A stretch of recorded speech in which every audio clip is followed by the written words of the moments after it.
नमस्कार दोस्तों, नई दिशा नामक इस चैनल में आप सभी का हार्दिक स्वागत और अभिनंदन है। मित्रों, पहले तो सभी लोगों को लॉकडाउन का पालन करते हुए अपने आप को और अपने परिवार वालों को बचाना है। आज हम इस वीडियो में चर्चा करेंगे कि भरण पोषण के उद्देश्य से गुजारा भत्ता हेतु जो भी वाद दाखिल किए जाते हैं, किस प्रकार तैयार किए जाएंगे, किसके माध्यम से दाखिल किए जाएंगे, किसके समक्ष दाखिल किए जाएंगे और किन परिस्थितियों में दाखिल किए जा सकते हैं। तो हमें सबसे पहले ध्यान ये रखना है कि गुजारा भत्ता, जो कि एक जीवन निर्वहन के लिए एक सहयोग मात्र राशि होती है, जब पारिवारिक मामले आपस में बिगड़ने लगते हैं, एक दूसरे के प्रति कटुता आने लगती है और निर्भर व्यक्ति का स्वयं का भरण पोषण कर पाना मुश्किल होने लगता है, उस स्थिति में हमें माननीय न्यायालय की शरण में जाकर गुजारा भत्ते की मांग करनी चाहिए। लेकिन उसके लिए कुछ शर्तें हैं जिनका हमें अक्षरशः पालन करना चाहिए और उन्हीं के अनुसार हमें अपने निर्वहन के लिए एक सहयोग राशि प्राप्त करने का प्रयास करना चाहिए। वैसे तो हम अक्सर देखते हैं कचहरी में, न्यायालय परिसर में जो भी वादकारी आते हैं, उनका एकमात्र उद्देश्य होता है कि उन्हें किसी न किसी प्रकार से येन केन प्रकारेण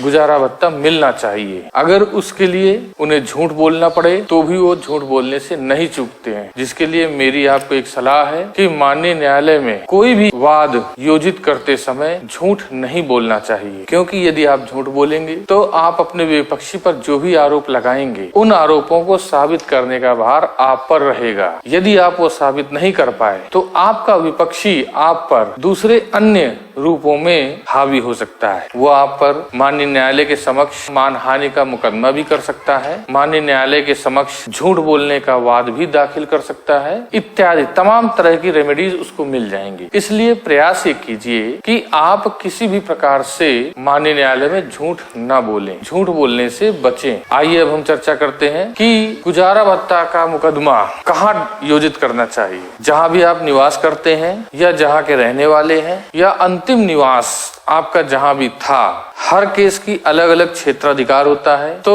उस क्षेत्राधिकार के आधार पर आप संबंधित न्यायालय के समक्ष अपना वाद प्रस्तुत करते हैं, जिसमें आपको उचित राहत प्रदान की जाएगी। आपके क्षेत्र का या क्षेत्राधिकार के अनुसार जो भी आपकी माननीय न्यायालय लगती होंगी, उनके समक्ष आपका वाद जरिए अधिवक्ता या स्वयं भी आप योजित कर सकते। बहुत से लोगों को यह भ्रम होता है कि कचहरी में या कोर्ट में बिना वकील कुछ नहीं होता। तो इस चीज के संबंध में मेरा आपसे यही कहना है कि मित्रों, सुनी सुनाई बातों पर ध्यान न दें। अपनी बात को कहने के लिए किसी का भी सहारा लेने की आवश्यकता नहीं है। आप अगर अपनी बात माननीय न्यायालय के सामने रखने के लिए स्वयं को सक्षम समझते हैं तो आप अपना मुकदमा स्वयं लड़ सकते हैं। माननीय न्यायालय कुटुंब न्यायालय अधिनियम के अंतर्गत संचालित होती है और भी जो कानून में अन्य प्रावधान है उनके अनुसार ही वो कार्य करती है। और कुटुंब न्यायालय अधिनियम की धारा 13 के अनुसार किसी भी पारिवारिक न्यायालय में विधिक प्रतिनिधित्व की आवश्यकता नहीं होती। इसलिए यदि आप अपना मुकदमा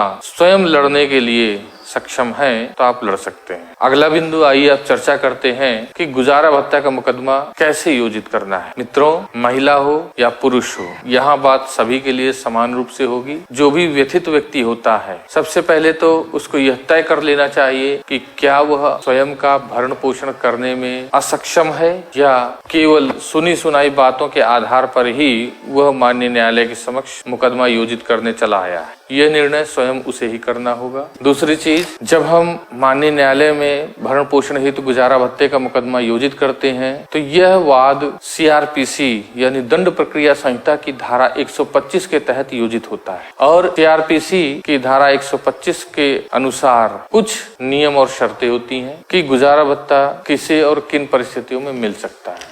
आइए हम चर्चा करते हैं। यदि व्यथित व्यक्ति या पीड़ित व्यक्ति स्वयं का भरण पोषण करने में असमर्थ है, असक्षम है, तो ही उसे पर्याप्त साधनों वाले अपने विपक्षी या पति से भरण पोषण प्राप्त करने का अधिकार है। यहाँ पर हम एक बात और बताना चाहेंगे कि बहुत सी महिलाएं केवल कानून का दुरुपयोग करने के उद्देश्य से अपने बेनिफिट को गेन करने के पर्पज से ही फर्जी और झूठे मुकदमे योजित करती हैं, जिनसे हम सभी को बचना चाहिए। आपको मेरी यही सलाह है, किसी भी परिस्थिति में कोई भी झूठे तथ्यों के आधार पर कोई भी मामला या मुकदमा योजित नहीं करना चाहिए। उससे आपका ही नुकसान है। अगर आपने झूठा मुकदमा योजित किया तो माननीय न्यायालय की नजरों में आप गलत सिद्ध हो सकते हैं, आपका मुकदमा निरस्त किया जा सकता है और आप पर भारी हर्जाना भी लगाया जा सकता है, जिसके लिए आप स्वयं जिम्मेदार होंगे। तो इन सभी चीजों से बचने के लिए और अपनी छवि को बेहतर बनाए रखने के प्रयास से आप सभी को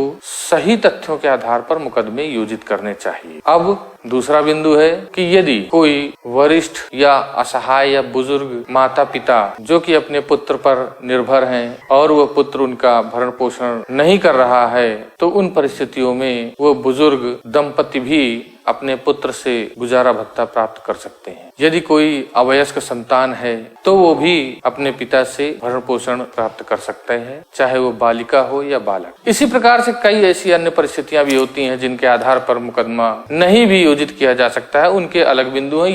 इस चीज पर हम चर्चा अगले वीडियो पर करेंगे। आइए अब देखते हैं कैसे वाद पत्र तैयार होता है। सबसे पहले तो ऊपर माननीय न्यायालय का नाम, जिस पर उचित न्याय शुल्क के रूप में न्यायालय के टिकटें लगी होनी चाहिए। उसके उपरांत आपका यानी मुकदमा योजित करने वाले का नाम और पता, फिर उसके बाद बनाम हो जाता है जिसको हम लोग वर्सेस बोलते हैं। तत्पश्चात अपने विपक्षियों का नाम और विवरण, उसके पश्चात धारा, तत्पश्चात थाना, आपका जो स्थानीय थाना क्षेत्र होगा उसका नाम अंकित करते हुए और प्रार्थना पत्र वास्ते अंतरिम भरण पोषण हेतु शीर्षक डालते हुए, शीर्षक अंकित करते हुए हम लोग सीआरपीसी की धारा 125 के तहत गुजारे भत्ते संबंधित वाद प्रस्तुत करते हैं। हमें यह भी ध्यान देना है उस व्यक्ति की आय जितना हमने दावा किया है क्या उसके अंतर्गत है, या हमारे दावे की गई धनराशि उससे प्राप्त होने योग्य है या नहीं। उदाहरण के तौर पर यदि आपका पति, किसी महिला का पति 1 लाख रुपए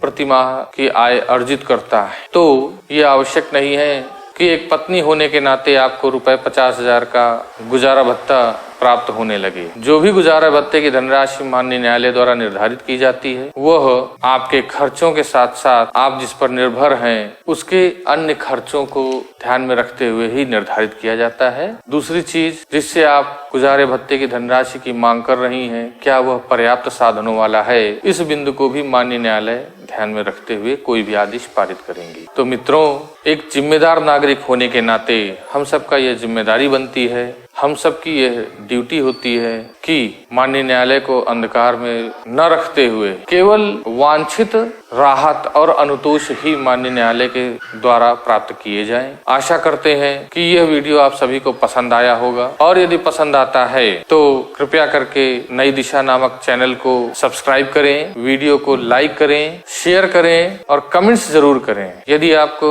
यह वीडियो शेयर करेंगे तो अधिक से अधिक लोगों को आसानी से जानकारी मिलेगी, जिसका लाभ अन्य सभी लोगों को प्राप्त होगा। और यदि आपको कोई भी क्वेश्चंस पूछने हो, कोई सवालात हो, तो इस चैनल के कमेंट बॉक्स पर अपने कमेंट्स करें, जिसका उत्तर मैं समय पर दूंगा। यह वीडियो देखने के लिए बहुत बहुत धन्यवाद। नमस्कार।